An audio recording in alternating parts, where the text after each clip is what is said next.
नमस्कार दोस्तों, आपका स्वागत है आपके अपने चैनल न्यू लक्ष्य एकेडमी पर। करंट अफेयर की ऑनलाइन सीरीज की आज अगली सीरीज आपके लिए लेके आया हूं। अगली कड़ी में आज क्या है, कौन सी डेट के बारे में बताया जाएगा? 2 अगस्त 2023। कौन सी डेट? 2 अगस्त। एक बार क्विक देखते हैं क्या क्या है क्विक में। भारत बेंगलोर के 5वें विश्व कॉफी सम्मेलन, आई रिपीट, भारत बेंगलोर में 5वें विश्व कॉफी सम्मेलन WCC की मेजबानी करेगा। किसकी करेगा? WCC की मेजबानी कौन करेगा? जून 2023 में कोर इंडस्ट्रीज का उत्पादन 5 महीने के उच्चतम स्तर 8.2% पर पहुंच गया। आगे है, क्रिस्टियानो रोनाल्डो ने जर्मनी के गर्ड मूलर का बनाया हुआ 42 साल पुराना रिकॉर्ड क्या कर दिया? तोड़ दिया।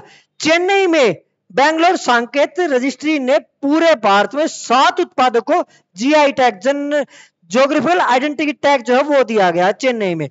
बुनियादी साक्षरता को बढ़ावा देने के लिए सरकार द्वारा कौन सा प्रोग्राम चलाया है? उल्लास मोबाइल एप्लीकेशन लॉन्च किया है। कौन सा? उल्लास मोबाइल। आगे, भारत का पहला स्वदेशी रूप से, यानी देखो जब पहला और स्वदेशी हो, ये मोस्ट इंपोर्टेंट है। भारत का पहला स्वदेशी रूप से विकसित MRI स्कैनर नई दिल्ली में केंद्रीय मंत्री जितेंद्र सिंह के द्वारा लॉन्च किया। क्या किया गया? लॉन्च किया गया। कहां किया गया? नई दिल्ली में। आगे देखते हैं, केंद्र ने प्रोजेक्ट टाइगर डिवीजन को प्रोजेक्ट एलिफेंट के साथ विलय कर दिया। टाइगर और एलिफेंट का क्या हो गया? विलय। आइए थोड़ी बारीकी से इनको समझते हुए चलते हैं न्यू लक्ष्य एकेडमी पर। भारत बेंगलोर में 5वें विश्व कॉफी सम्मेलन WCC की मेजबानी करेगा। क्या करेगा? मेजबानी। मेजबान का मतलब होता है कि हमारे घर पे आएंगे, हम मेजबान हैं। ठीक है, तो भारत एशिया में पहली बार WCC की मेजबानी करेगा। WCC 25 से 28 सितंबर तक चलेगी। कब से? 25 से 28 सितंबर तक।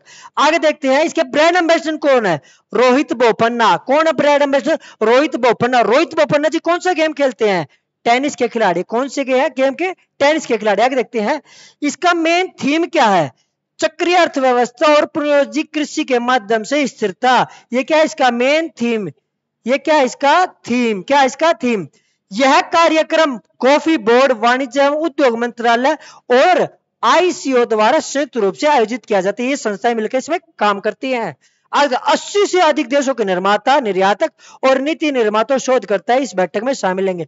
कितने देशों से? 80 से ज्यादा देशों के लोग इसमें भाग लेंगे हमारे इंडिया में। आगे, WCC 2023 के अंतरराष्ट्रीय कॉफी संगठन द्वारा प्रचारित किया जाता है। कौन करता है इसको प्रचारित? अंतरराष्ट्रीय कॉफी संगठन। इससे पहले कहां हुआ ये देखते हैं। 2001 में लंदन में हुआ है, 2005 में ब्राजील में हुआ है, ग्वाटेमाला में 2010 में, और इथियोपिया में क्या 2016 में हो चुका है।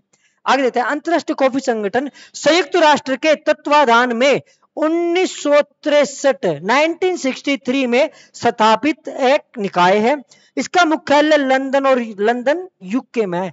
इसका मुख्यालय कहां है मेरे बच्चों? लंदन यूके में। आई थिंक आपको समझ में आ गया होगा। आइए आगे चलते हैं। अगली न्यूज क्या हमारे पास? जून 2023 में कोर इंडस्ट्रीज यानी मुख्य उद्योगों का उत्पादन 5 महीने के उच्चतम स्तर 8.2% पर पहुंच गया। कितनी रेट? कहां पे पहुंच गया? 8.2%। याद है कई बार। यह मई 2023 में मुख्य उद्योगों के उत्पादन में दर्ज की गई 5% की वृद्धि से अधिक था। यानी जो पहले हमने दर्ज की थी ना मई में 5% की थी, लेकिन अब कितनी वृद्धि हुई है? 8.2%। आगे देखते हैं, हालांकि यह जून 2022 में मुख्य उद्योगों उत्पादन की दर्ज की गई 13.1% की वृद्धि से कम था। जो जून 2012 में हमने 2022 में अचीव किया था ना, कितने परसेंट? 13%। उसके मुकाबले थोड़ा कम था, लेकिन अभी के मुकाबले क्या है? ज्यादा है। ग्रोथिंग उसमें स्टेज में 8 मुख्य उद्योगों में से 7 में सकारात्मक वृद्धि दर्ज की है। 8 कितने? मेन इंडस्ट्री कितनी है हमारी? 8 है। उसमें 7 में बहुत जबरदस्त आगे आपको बढ़ोतरी देखने को मिल रही है। आगे है, ये 7 मुख्य उद्योगों में कोयला, प्राकृतिक गैस यानी नेचुरल गैस, रिफाइनरी उत्पादक, उर्वरक, इस्पात, सीमेंट और बिजली है। ये 7 जो मेन है जिसमें ग्रोथ देखने को मिली है, वे हमारे मुख्य उद्योग ये हैं। केवल कच्चे माल तेल क्षेत्र में नकारात्मक वृद्धि दर्ज की गई है। जो कच्चा माल होता है ना, कच्चा तेल है, क्रूड ऑयल है, उसकी फील्ड में थोड़ी नकारात्मकता है, बाकी सब पॉजिटिव में चल रहे हैं। इसमें 0.6 की मामूली गिरावट आई है। अप्रैल जून 2023 के लिए कोर सेक्टर आउटपुट वृद्धि 5.8% थी और अप्रैल जून 2022 में 13.9% थी। यानी पिछले साल बहुत जबरदस्त ग्रोथ थी। वित्त वर्ष 2022-23 में मुख्य उद्योगों का उत्पादन 7.6% तक बढ़ा है, जो पिछले वित्त वर्ष की 10.4% की वृद्धि से कम था। क्या था? कम था। आगे देखते हैं। मार्च 2023 के लिए मुख्य उद्योग की अंतिम विकास दर को संशोधित कर 4.2% कर दिया गया है। कितने कर दिया संशोधित दर को? 4.2% कर दिया गया है। जून 2023 में स्टील और सीमेंट दोनों क्षेत्रों में अच्छा प्रदर्शन किया है। तो जबरदस्त प्रदर्शन किसने किया है ज्यादा? वो है स्टील इंडस्ट्री और सीमेंट इंडस्ट्री। आइए अगले चलते हैं, अगले न्यूज पे चलते हैं, हम बारीकी से देखते हैं। ये आप देख रहे होंगे क्रिस्टियानो रोनाल्डो जी हैं, इनके बारे में हर बच्चा जानता होगा और फुटबॉल प्रेमी तो सब जानते ही होंगे। कुछ शख्स ऐसे होते हैं जिनके बारे में दुनिया जानती है, ये उनमें से एक है। तो इन्होंने क्या किया? क्रिस्टियानो रोनाल्डो ने जर्मनी के गर्ड मुलर, किसके? गर्ड मुलर का बना हुआ 42 इयर्स का पुराना रिकॉर्ड तोड़ दिया गया। आइए जानते हैं इसके बारे में थोड़ा। रोनाल्डो ने अपना 145वां हेडर गोल किया। हेडर के जरिए रोनाल्डो सबसे ज्यादा गोल करने वाले खिलाड़ी बन गए। हेडर मतलब हेड से जिन्होंने गोल किया। यह रोनाल्डो के करियर का 839वां गोल था। अरब चैंपियन क्लब में यूएस मोनास्टर के खिलाफ खेलते हुए रोनाल्डो ने यह उपलब्धि हासिल की है। किसके खिलाफ? यूएस मोनास्टर के खिलाफ यह उपलब्धि इन्होंने हासिल की है। रोनाल्डो रियाद के किंग फहद इंटरनेशनल स्टेडियम में, कौन से स्टेडियम में? किंग फहद इंटरनेशनल स्टेडियम में अरब चैंपियनशिप क्लब में अल नाजर के लिए खेल रहे थे। किसके लिए खेल रहे थे? अल नाजर के लिए खेल रहे थे रोनाल्डो। अल नाजर ने यह मैच 4-1 से जीत लिया। जीतना तो था भाई, इतना जबरदस्त खिलाड़ी जिनके पास हो उसकी जीत निश्चित थी। रोनाल्डो ने गर्ड मुलर के 144 हेडर के रिकॉर्ड को पीछे छोड़ दिया, क्योंकि इनके कितने हो गए? हेड से किए गए गोल इनके कितने हो गए? 145। और जो हमारे पुराने खिलाड़ी थे गर्ड मुलर, उनके कितने गोल थे? 144 थे। क्रिस्टियानो रोनाल्डो को एक पुर्तगाली पेशेवर फुटबॉलर हैं, जो उनको पेशेवर फुटबॉलर वो कहां के हैं? पुर्तगाल के। Vasco D gamma. भारत कब आया? जाड्डा में। अल नाजर रियाद में स्थित एक साउथ अरब पेशेवर फुटबॉल क्लब है। Very good. आगे चलते हैं। ये कुछ आंकड़े आपको देखने को मिल रहे हैं, आगे देखते हैं हम। देखो, जोग्राफिकल आइडेंटिफिकेशन ऑफ इंडिया, इसको शॉर्ट में क्या कह देते हैं? जीआई। क्या कहते हैं? GI, geographical identification of India.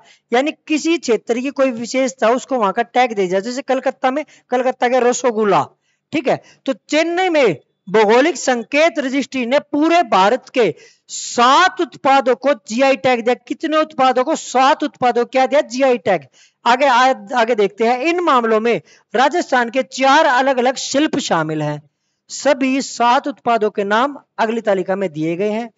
Jalesar धातु शिल्प, गोवा मनकुराड आम, गोवा बेबिनका, उदयपुर कोफ्तगारी मेटल क्राफ्ट, बीकानेर काश्तकारी शिल्प, जोधपुर बंदेज शिल्प और बीकानेर उस्ता कला शिल्प।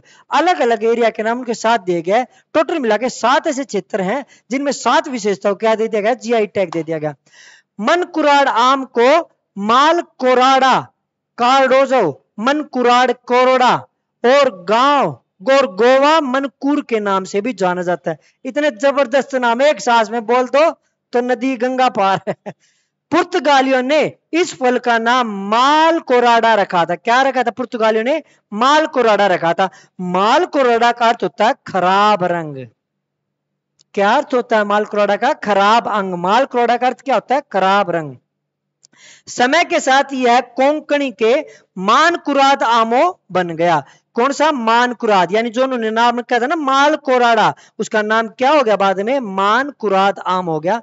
बेबिंका को गोवा डेजर्ट की रानी का रूप में जाना जाता है। ये चीज इंपॉर्टेंट है भाई, ये क्या है? इंपॉर्टेंट। बेबिंका को गोवा डेजर्ट की रानी के रूप में जाना जाता है। यह एक पारंपरिक इंडो पुर्तगाली हलवा है। क्या ये एक हलवा है? मुंह में पानी नहीं लाना, ठीक है। आगे चलते हैं। जैसे कि आप पिक्चर में देख पा रहे हैं, उल्लास। क्या देख पा रहे हैं आप? उल्लास। क्या देख रहे हैं मुन्ना? उल्लास। ये एक ऐप लॉन्च किया, इसके बारे में थोड़ा समझते हैं।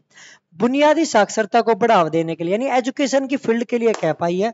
इसकी साक्षरता को बढ़ाने के लिए सरकार द्वारा उल्लास मोबाइल एप्लीकेशन लॉन्च की गई। कौन सी एप्लीकेशन? उल्लास। ये कई बार आती है एग्जाम से, चपरासी को चाहिए इसका करंट अफेयर का क्वेश्चन इस टाइप के आते ही आते हैं। आगे देखते हैं। NEP 2020 न्यू एजुकेशन पॉलिसी कह लो या नेशनल एजुकेशन पॉलिसी कह दो, 2020 की तीसरी वर्षगांठ पर अखिल भारतीय शिक्षा समागम 2023 का उद्घाटन पीएम मोदी ने नई दिल्ली में किया। इस अवसर पर केंद्रीय मंत्री धर्मेंद्र प्रधान ने उल्लास नव भारत साक्षरता कार्यक्रम का प्रतीक चिन्ह, लोगो, नारा, स्लोगन, जन जन साक्षर और मोबाइल एप्लीकेशन लॉन्च की है। उल्लास मोबाइल एप्लीकेशन बुनियादी साक्षरता को व्यापक रूप से सुलभ बनाने के लिए, यानी कौन सी को? बुनियादी साक्षरता, बेसिक एजुकेशन को व्यापक बनाने के लिए, सुलभ बनाने के लिए प्रौद्योगिकी की क्षमता का उपयोग करने की दिशा में एक महत्वपूर्ण कदम है। यानी हम टेक्नोलॉजी के लिए और ज्यादा इसमें लिहाज के एजुकेशन में, ताकि ग्रोथ अच्छे से हो सके, इसलिए ऐप को लेके आए हैं। उपयोगकर्ता के अनुकूल और इंटरेक्टिव सुविधाओं के साथ ऐप एनसीईआरटी की दीक्षा पोर्टल, आपने देखा होगा ना, दीक्षा पोर्टल एनसीईआरटी का है, के माध्यम से विभिन्न शिक्षण संसाधनों के साथ जुड़ने के लिए शिक्षार्थियों के लिए एक डिजिटल गेटवे के रूप में कार्य करेगा। किसके रूप में कार्य करेगा? एक डिजिटल गेटवे के रूप में कार्य करेगी ऐप। उल्लास का क्या बारे में देखो, understanding life long learning for all in society, ये इसकी फुल फॉर्म है। उल्लास की फुल फॉर्म क्या है? Understanding life long learning for all in society.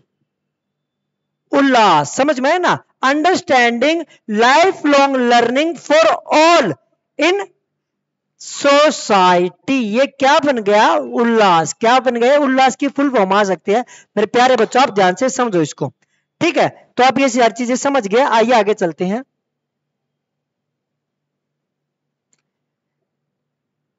देखो आप इसके बारे में, भारत का पहला स्वदेशी रूप से विकसित MRI स्कैनर नई दिल्ली में केंद्रीय मंत्री जितेंद्र सिंह के द्वारा लॉन्च किया गया। इसके बारे में थोड़ा जानते हैं। 1 अगस्त को, पहली बात तो डेट कौन सी है? 1 अगस्त को भारत का पहला स्वदेशी रूप से विकसित लागत प्रभावी कम भार वाला अत्यधिक तीव्र अल्ट्रा फास्ट 1.5 टेस्ला के उच्च क्षेत्र वाले अगली पीढ़ी के मैग्नेटिक रेजोनेंस इमेजिंग MRI की फुल फॉर्म मुन्ना देख लो, ये फुल फॉर्म आती ही रहती हैं। जैसे उल्लास की आपको बताई, तो MRI, ये तो बच्चा भी जानना चाहिए इसके बारे में। तो समझ में आया MRI की फुल फॉर्म क्या है? Magnetic resonance imaging. समझ में आया? MRI की फुल फॉर्म है, उसका स्कैनर को लॉन्च किया है। इसमें अंतरराष्ट्रीय बाजार में MRI स्कैनर खरीदने में होने वाली पूंजी निवेश को भी काफी हद तक क्या कर दिया? कम कर दिया है। और काफी विदेशी मुद्रा को भी बचत होगी इससे। राष्ट्रीय बायोफार्मा मिशन के अंतर्गत वोक्सेलेग्रिड्स इनोवेशन प्राइवेट लिमिटेड ने देश की अब तक अपूर्ण आवश्यकताओं को पूरा करने के लिए अपने आप में संपूर्ण कम भार वाले अगली पीढ़ी के MRI स्कैनर का विकसित किया। तो MRI जो स्कैनर है, इसको विकसित किसने किया है? किसने किया है? वोक्सेलेग्रिड्स इनोवेशन प्राइवेट लिमिटेड, इसका नाम है। जबरदस्त इसका नाम है।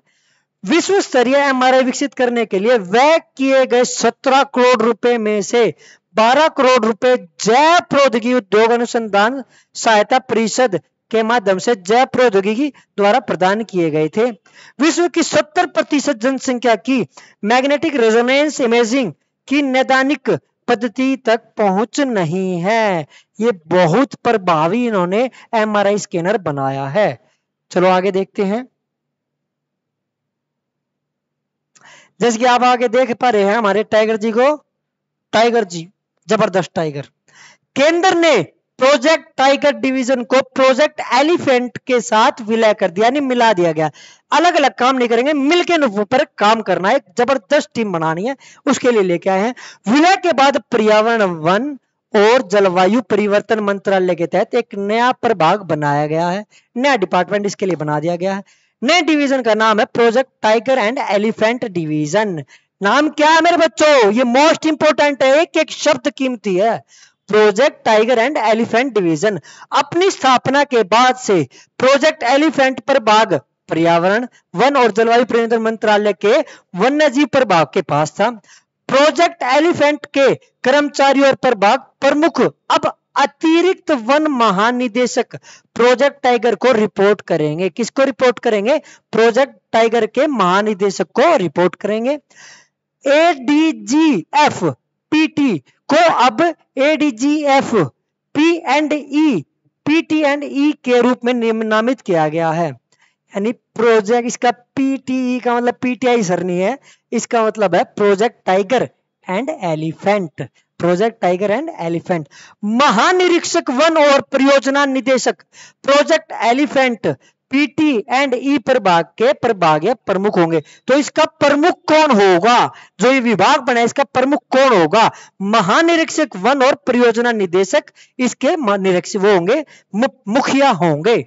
महानिरीक्षक वन और परियोजना निदेशक project A class QZ name LFT लिफेंट।